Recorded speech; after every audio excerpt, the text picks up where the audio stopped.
Salut à tous et bienvenue sur cette vidéo d'anglais en moins de 5 minutes. Aujourd'hui, on va parler des adjectifs qualificatifs et plus particulièrement des adjectifs composés. C'est parti.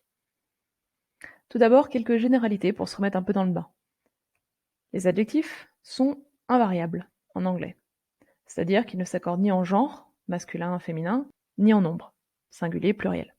Lorsqu'ils sont épithètes, c'est-à-dire collés au nom, ils sont placés avant le nom en anglais, à la différence du français. I can see a black dog. Dans cet exemple, je peux voir un chien noir. On voit que notre adjectif black est placé avant le nom dog et est invariable. Un autre exemple, They are my crazy friends. Ce sont mes amis fous.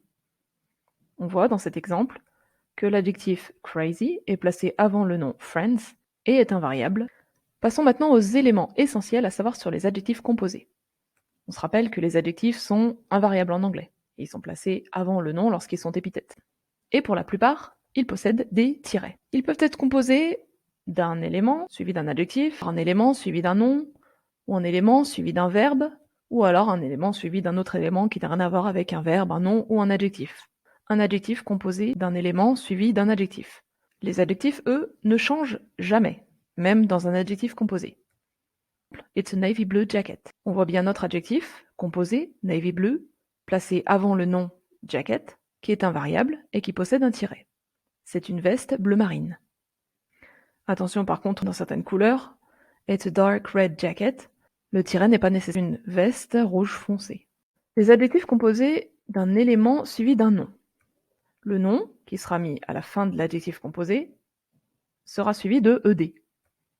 Exemple, she is a red-hooded girl.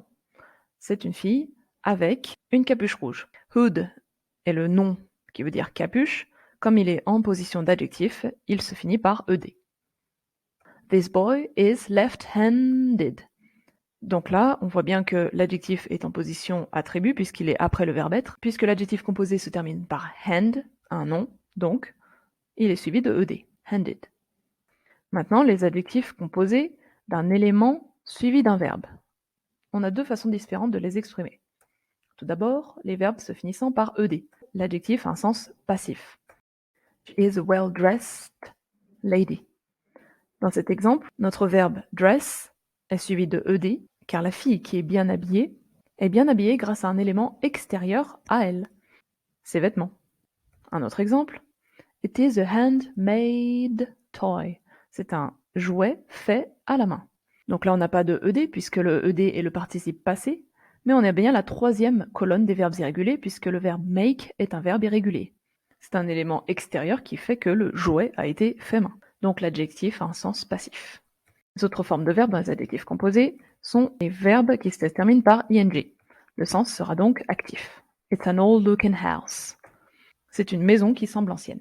On voit bien que le caractère ancien fait partie intégrante de la maison et ce n'est pas un élément extérieur qui fait qu'elle est ancienne. C'est la maison elle-même. Donc le sens est actif.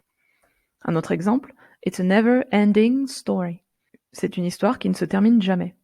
Son caractère propre est de ne pas se terminer. Du coup, le sens est bien actif. Ce n'est pas un élément extérieur qui fait qu'elle ne s'arrête jamais. Particularité. Les adjectifs, on le rappelle, sont invariables. The T-Rex is a sharp-toothed dinosaur. On se rappelle le pluriel irrégulier de certains mots. Exemple, one tooth, une dent. Two teeth, deux dents. Le T-Rex est un dinosaure avec des dents aiguisées. Dans ce cas, il aurait été logique de mettre teeth. En revanche, comme les adjectifs sont invariables, on va utiliser le singulier. Donc, tooth. Et comme tooth est un nom, on rajoutera ed.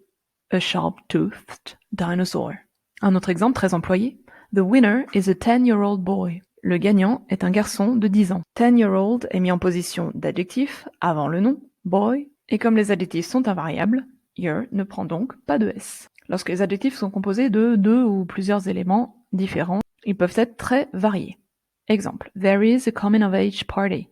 Il y a une fête de 18 ans. I love this do-it-yourself tutorial. J'adore ce tutoriel de bricolage. L'adjectif composé ne se termine pas forcément par un verbe, par un nom, par un adjectif. Et on voit dans ces deux exemples qu'on a 3 éléments, et il peut très bien en avoir plus, dans les adjectifs composés. J'espère que cette vidéo vous aura permis de mieux comprendre comment utiliser les adjectifs composés. N'hésitez pas à laisser vos commentaires et à bientôt!